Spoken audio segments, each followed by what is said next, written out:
I do like Roxy though. I gotta be honest. I don't know. I'm not gonna pick the wife here, but I just I want to see where this goes. I want to see where this goes. I want more Roxy. We haven't had a lot of Roxy this season, so I'd like to see her back.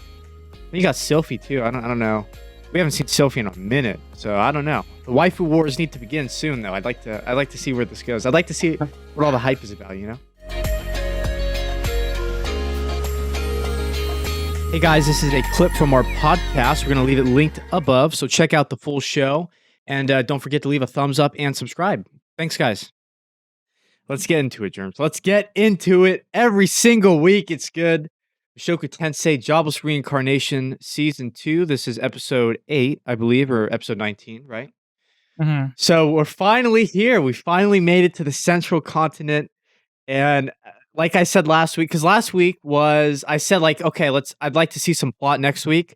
Oh baby, we got some plot. This week they keep listening to me. Studio Bind listens to us. They tune in and they give us exactly what we want. What did you make of this week's episode of Mushoku Tensei? Oh man, just good stuff. Just good stuff, man. You got a little bit of everything here. You got a little bit of the man god. Him going back to his things. He's like, man, you keep showing me my old body, man. I thought I was done with this. Yeah. He's like, man, he's like, oh, hey, the man god guy's like, hey, why don't you, if I tell you this information, we'll be friends. He's like, well, you keep showing me my body again, so I'm kind of pissed off at that. Rudius was prideful, man. He didn't even bite. He's like, maybe we'll be friends. Maybe I'll take you up. And the human god is like, okay, that's good enough for me. And then he kind of tells him what he needs to know. But yeah, all right. So should we start breaking down the episode? So yeah, I think the episode started with that, right?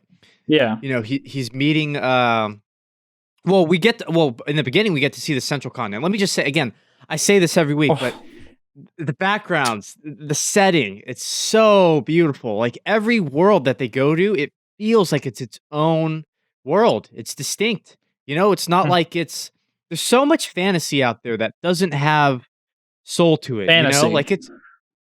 It lacks the fantastical element to it, like just generic buildings and generic townspeople and generic, forests and stuff like that. But Mushoku Tensei is not that at all. Every world that you go to, it's like you're transported to a new location. Like really, not just somewhere far out in this fantasy land. Like they're on a new continent. You feel that, and I love that. I love that about the show. But yeah, so he meets the human god, whatever you want to call him. I think he has a name. I don't know it yet. I don't remember, yeah. Yeah, he gives him instructions. And as usual. Yeah, as usual. And what's cool is that we get to see them kind of come through on this episode. So he meets Aisha, right? His, sister, right? Stepsister, whatever. Yeah, which is cool. Because he's kind of like fulfilling the prophecy, right? So he kind of rescues her, and then they get back to his place, and this was beautiful. Germs, talk to the viewers about what she really thinks about Rudius. Such a good callback to season 1. Yeah, she's all like, "Oh, my mom was like, I don't like this Rudius guy, my brother this much. I always heard about this box my mom had and for Rudy, and he's like, I don't know what it is. She said never to look at it, and I looked at it, and it was some panties.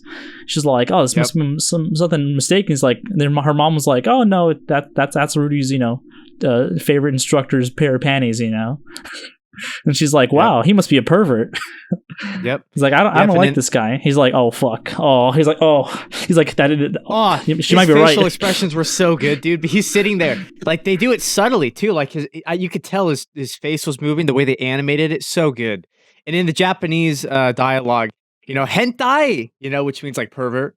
So good. He's like, he's like sweating. He's like, oh, she's true. She's not lying here. And then he comes up with some bullshit name, and she's like, oh, okay, cool. That's a cool name. But later she asks, what's your real name?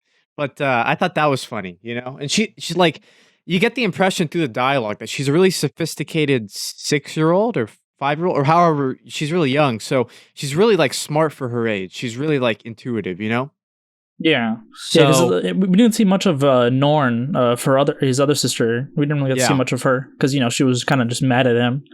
But yeah, definitely Aisha is a smart cookie, you know. Yeah, and then he gets summoned to the palace or whatever you want to call it, right? And he thinks it's from Roxy, right? He thinks that he's sent there because of Roxy. And I like as a viewer, this is so great. This is such good storytelling. We know as a viewer, Roxy ain't there. I mean, it's possible she's there, but that's like All not the good way going from storytelling. her parents' place all the way to Hero that fast. Yeah, you know? it wouldn't make sense logically, and it'd feel cheap if she was there. So as a viewer, you're like, okay, that's kind of weird. Like they would have hinted to it or done something there, right? So it's like, okay, I don't think that Roxy's there, but okay, he's being summoned by Roxy, I guess. And then he gets to the door with the lady, and the mood kind of changes. You hear a man's voice on the other end of the door, and you're like, okay, you know something's going bad. You know something's going bad, and it's that little fucking twerp that used to fuck with Roxy, Or Ginger Roxy, York. that one reaction face came from. Yeah, Ginger York, I think is his name. And what a little shit, man. What did you make of that scene, man? You were expecting it, but I wasn't. I'm like, here we go. Here we go. His voice acting, just the way he looks, is exactly what I'd expect from him. You know, it's like, oh yeah, Yeah. this is a little shit here. They made him exactly how I thought he was gonna be, and he just kind of puts a trap door, and then now our boy's kind of stuck in an anti-magic field. He's like, well, I don't know. I remember exactly how he ended on, but he's like, well, I can't use magic, so. Yeah, and he also had was it Lilia? He had like another girl there trapped, right? Yeah, it was the maid. It was his maid. Yeah. Stepmom, whatever you want to call it. You already everyone knows if you're watching. It's a weird relationship they got. It is. And man, it got dark, man. It got dark. I'm watching the official subs, right? I'm watching on Hulu, and he's talking about, yeah, I'm gonna keep you here as bait to get Roxy back. And then I'm gonna rape her in front of you. And I'm like, oh my god, like this is like were your subs saying that too? I mean, I'm watching the official subs. I'm like, wow, this got really dark. This got really, really dark. And even Rudy's like, well, how is she gonna you have to spread that information. How is she even gonna come back here? And he's like, the information will spread, okay? She'll find a way, okay? So and earlier in the episode, Rudy did write a letter to her, right? So we'll see. I'm the anime only. I don't know how this transpires, but shit got real fucking... That's why he got summoned, because he wrote a letter to the palace, like, oh, hey, Roxy. So that's how they snipped him out. Yeah, that's why he thought, yeah. Makes sense. And I guess from the letter, they could figure out that his relationship with Roxy. Yeah. So yeah, I don't know. I mean, there's no logical reasoning that Roxy would just randomly show up, but maybe she's already going... Sure, you know he's safe, so he's like, "Oh, I'm gonna go find his mother and stuff." You know, that's what her plan was. Don't spoil it for me, but I don't know.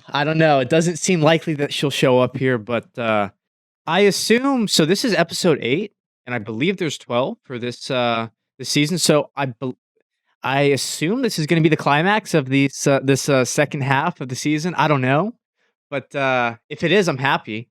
I want to see this twerp get the shit kicked out of him, dude. I want to see this little munchkin get fucked up. Okay? It got dark there. It got real dark. I'm like, damn. It's not even like he wants to lure Roxy and like, I don't know, try to like make her his wife or some weird. He's like, no, I'm gonna rape her. Usual little villain, rich boy thing. He's like, no, like I want to rape her in front of you. I'm like, wow, okay, this got really dark because.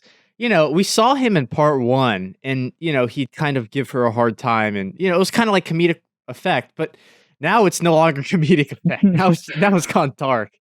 So what a crazy episode, man. What a crazy episode. Anything else to say about this week's episode? Yeah, I think one of my favorite parts from the episode was like the little scenes that they always had in. But like when they're all in his room and they all like sleep, and then he's like, "Oh, don't call me by my name, because she'll know." And then like Eris talk about that.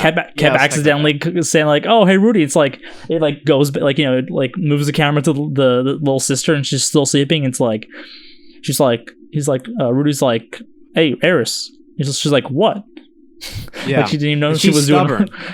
She's stubborn. She doesn't ever want to admit she's wrong. And again, a little bit of hinting here, man. Little bit of hinting here. Um, she said, "Yeah, I'd like to meet your former master." You know, just little stuff, just little stuff. I can't wait to see where this goes. Just little stuff. I forget who complimented who, but I think Eris complimented him, and she's like, "Why you get so weird every time I compliment you? You know, like stop taking it the wrong way." Little stuff, just little stuff. I do like Roxy though. I got to be honest. I don't know. I'm not picking. I'm not going to pick the waifu here, but I want to see where this goes. You know, I want to see where this goes. I want more Roxy. We haven't had a lot of Roxy this season, so I'd like to see her back. Then you got Sylphie too. I don't know. We haven't seen Sylphie in a minute, so I don't know. The waifu wars need to begin soon, though. I'd like to see where this goes. I'd like to see what all the hype is about. You know, it's such a good episode. Such a good episode. Yeah, a lot of, as always, a lot of little details that just really enhance the experience. You know, Yep. beautiful stuff. Beautiful, beautiful guys, gals, the weebs out there. Comment down below if you're watching Mushoku Tensei with us. How much are you enjoying the season? Are you enjoying it as much as we are? We are thoroughly enjoying the season, and we would love to hear from you guys out there. We really would.